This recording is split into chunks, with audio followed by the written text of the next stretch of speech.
Good morning student. कल मैं आपको बता रहा था मुद्रा बाजार की मुख्य विशेषताएं, संगठित मुद्रा बाजार और संगठित मुद्रा बाजार के घटक या विलेख के बारे में हमने चर्चा की।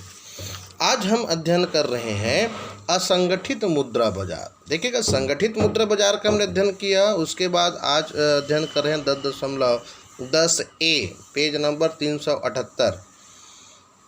देखिएगा, असंगठित मुद्रा बाजार क्या है। तो असंगठित मुद्रा बाजार में देशी बैंकर, है ना, साहूकार प्रमुख हैं, जिनमें ऐसे ग्रामीण दस्तकार, छोटे व्यवसायी तथा किसान ऋण लेते हैं जिनकी पहुंच साधारणतः आधुनिक बैंकों तक नहीं होती।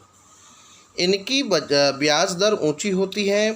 परिचालित ऋणियों को सहायक प्रतिभूतियों पर या बिना प्रतिभूतियों के ऋण या उपलब्ध कराए जाते हैं तथा अपरिचित ऋणियों को प्रतिभूति के आधार पर ऋण उपलब्ध कराए जाते हैं। देशी बैंकर्स तथा साहूकार पर भारतीय रिजर्व बैंक का कोई नियमन नहीं होता। जस्ट इसके हम अपोजिट हमने क्या पढ़ा है, संगठित मुद्रा बाजार, है ना। संगठित मुद्रा बाजार में जितने भी बैंक्स हैं, है ना, bank of India, state bank और व्यापारिक अन्य बैंक, तो इन पर भारतीय रिजर्व बैंक का नियंत्रण और नियमन बना रहता है। ये उन सभी बातों को सामान्यतः अपने नियम में आधार करके क्या करते हैं, इनकी रूपरेखा तैयार करके ही बाजार में प्रतिभूतियों का ही लेन देन करते हैं। लेकिन असंगठित मुद्रा बाजार में साधारणतः जो लोग आधुनिक बैंकों तक जो नहीं पहुंच पाते, उनके लिए ये ऐसी व्यवस्था की जाती है। इसकी क्या है, लेकिन हाँ, एक बात है कि इसकी ब्याज की दर ऊंची होती है और जो अपरिचित होते हैं उनको सहायक प्रतिभूतियों के रूप में उनको क्या की जाती है, प्रतिभूति को ऋण उपलब्ध कराए जाते हैं तथा अपरिचित ऋणियों को प्रतिभूति के आधार पर ऋण उपलब्ध कराए जाते हैं। ये देशी बैंक है ना, ये असंगठित मुद्रा बाजार है। लेकिन आजकल असंगठित मुद्रा बाजार में ऋण, वित्त कंपनी, चिट फंड तथा निधि भी सक्रिय हो गए हैं। इनके अलावा कुछ साझेदारी फर्में एवं एकल व्यवसायी भी ऋण प्रदान करने में सक्रिय हैं। ये सार्वजनिक जमाव ऋण लेकर या विभिन्न योजनाओं में प्राप्तियों के रूप में कोषों का संग्रह करते हैं। ये सार्वजनिक जमाव ऋण, है ना, फुटकर व्यापारी, थोक व्यापारी एवं स्वरोजगार व्यक्तियों को ऊंची ब्याज दर पर ऋण देती है।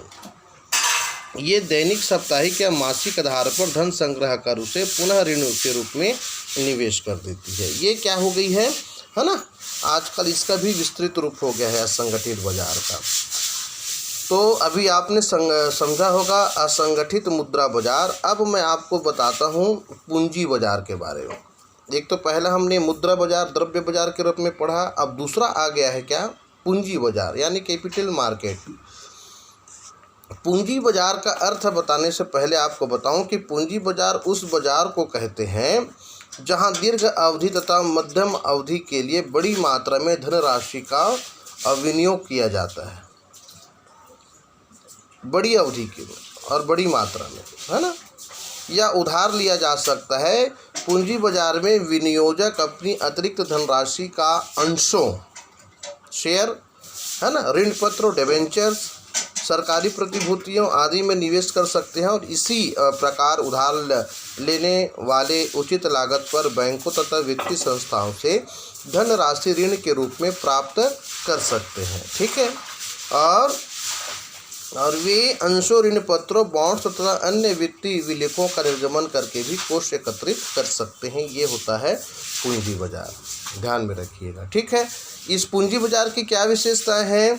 तो पूंजी बाजार एक संगठित बाजार के रूप में इनका, है ना, स्थान होता है और जहां कोषों की पूर्ति करने वाले तथा कोषों का उपयोग करने वाले एजेंसियां अथवा संस्थाएं कोषों के बहाव में, तरलता में सहायक करती है और कोषों की पूर्ति करने वाली संस्थाओं में बैंक, विशिष्ट वित्तीय संस्थाएं जैसे भारतीय औद्योगिक वित्त निगम, है ना, यूनिट ट्रस्ट ऑफ इंडिया आदि जो हैं, भारतीय औद्योगिक विकास बैंक, भारतीय औद्योगिक साख एवं विनियोग निगम, यूनिट ट्रस्ट ऑफ इंडिया, ये सब इत्यादि सक्रिय होते हैं।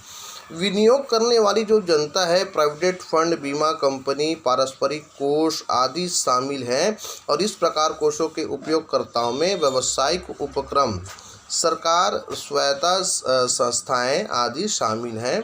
अभिगोपक, शेयर दलाल, स्कंद विपणनी, मर्चेंट बैंकर्स आदि वे एजेंसियां या संस्थाएं हैं जो कोषों की, है ना, पूर्तिकर्ताओं और उपयोगकर्ताओं की सहायता करती है। तो ये क्या हो गई, पूंजी बाजार की विशेषता, है ना।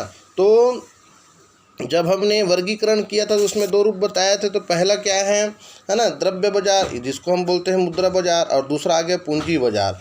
अब यहाँ पर देखेंगे, अगर इसको हम संक्षेप में अगर बोलें तो पूंजी बाजार एक संस्थागत व्यवस्था है जहाँ देश की बचतों को विनियोगों और प्रभावित किया जाता है, और यह एक ऐसा मंच है जो विनियोक्ताओं से धन का हस्तांतरण जरूरतमंद व्यक्तियों व संस्थाओं को करने में सहायक होता है।